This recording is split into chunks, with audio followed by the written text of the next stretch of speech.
পাস্তার উপরে শসা কুচিটা ছড়িয়ে দিচ্ছি। এভাবে শসা কুচি দিয়ে খেয়ে দেখবেন, খেতে কিন্তু বেশ ভালো লাগে। ঘরোয়া সব উপকরণ দিয়ে একটু অন্যরকম। সুমাস বেকিং এন্ড কুকিং এ আপনাদের সবাইকে স্বাগত জানিয়ে আজকে একটা আবার নতুন ভিডিও শুরু করছি। আজকে যে রেসিপিটি আপনাদের সাথে শেয়ার করব সেটা হলো ম্যাকারনি পাস্তা। তাহলে চলুন দেখে নিই কি করে বানালাম।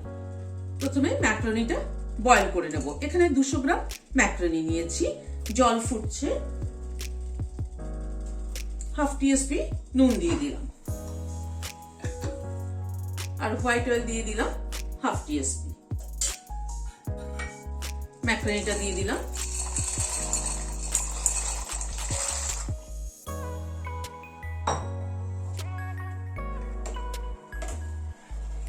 ম্যাকারনিটা বয়েল হওয়া অবধি অপেক্ষা করব।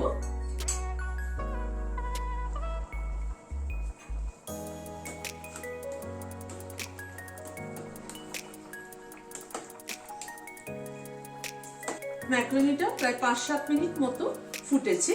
এবার একটু চেক করে নিচ্ছি সেদ্ধ হলো কি।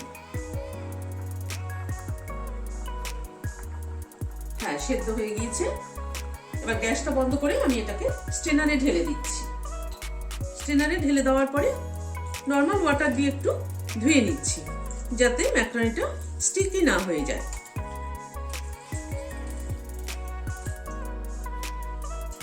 গ্যাসে একটা প্যান বসিয়েছি, হোয়াইট অয়েল দিচ্ছি।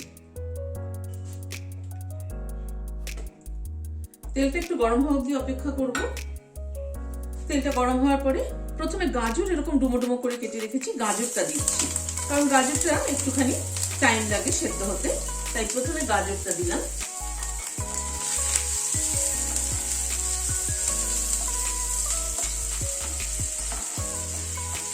গাজরটা একটু হালকা নাড়াচাড়া করে নিয়ে তারপরে একে একে সবজিগুলো অ্যাড করব। গাজরটা একটু মিনিট খানেক নাড়াচাড়া করার পরে ছোট ছোট করে ফুলকপি কেটে রেখেছি, ফুলকপিটা অ্যাড করলাম।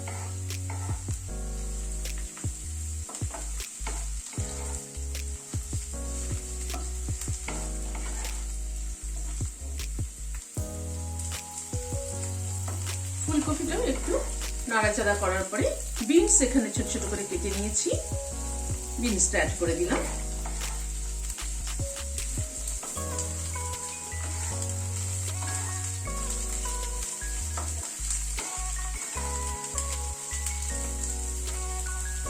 সামান্য পরিমাণ একটু নুন অ্যাড করে দিচ্ছি।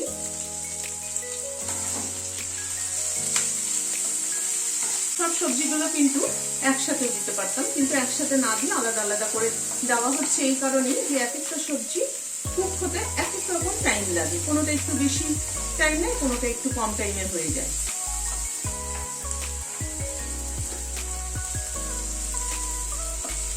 এখানে 2টো বড় সাইজের পেঁয়াজ কুচি করে নিয়েছি, সেটা দিয়ে দিই।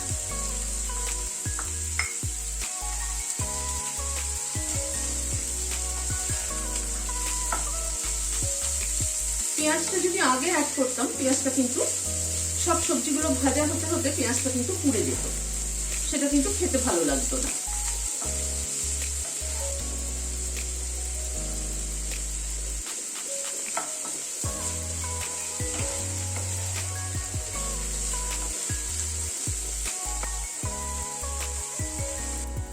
পেঁয়াজ এবং সব সবজিগুলো হালকা ভেজে নেওয়ার পরে এখানে পেঁয়াজ কলি অ্যাড করছি অল্প একটু।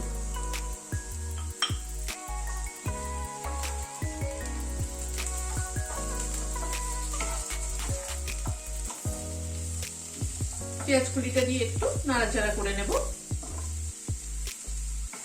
পেঁয়াজ কলিটা দিয়ে হালকা একটু নাড়াচাড়া করে নেওয়ার পরে এখানে 5-6টা কাঁচা লঙ্কা কুচি করে নিয়েছি, সেটা দিয়ে দেব।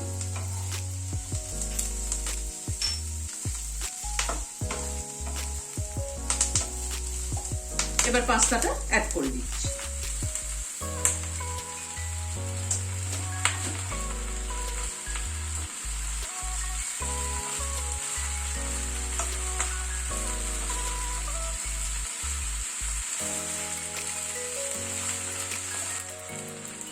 আর একটু নুন অ্যাড করে দিচ্ছি, আরো হাফ টিস্পুন মতো নুন অ্যাড করে দিলাম।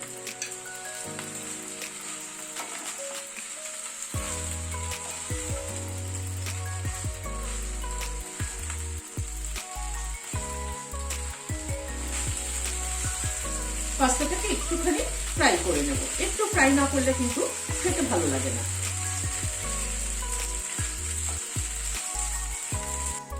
পাস্তাটাকে হালকা ফ্রাই করে নেওয়ার পরে গোলমরিচের গুঁড়ো 1 টিএসপি অ্যাড করলাম। আর একটু দিয়ে দিই, গোলমরিচের গুঁড়োটা একটু বেশি দিলে খেতে ভালো লাগে।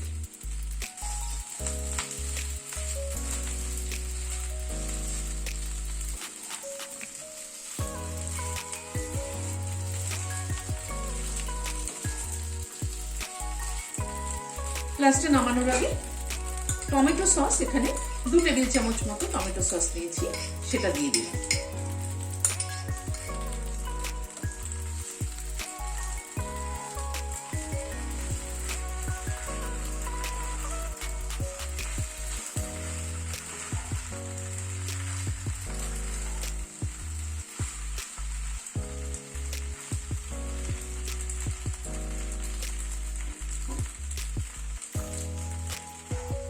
টমেটো সসটা দিয়ে মিশিয়ে নেওয়ার পরে গ্যাসটা বন্ধ করে দিচ্ছি, দিয়ে সার্ভ করে দিচ্ছি।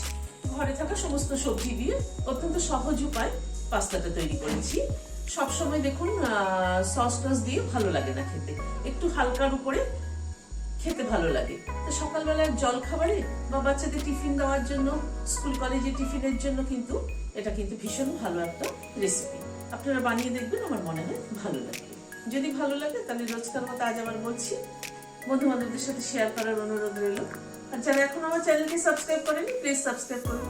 পাশে যে বেলের সিম্বলটা আছে সেটা কিন্তু অবশ্যই প্রেস করবেন, যাতে আমার পরবর্তী ভিডিওর নোটিফিকেশন আপনাদের কাছে পৌঁছে যায়। আজ তাহলে এখানে শেষ করছি। নমস্কার।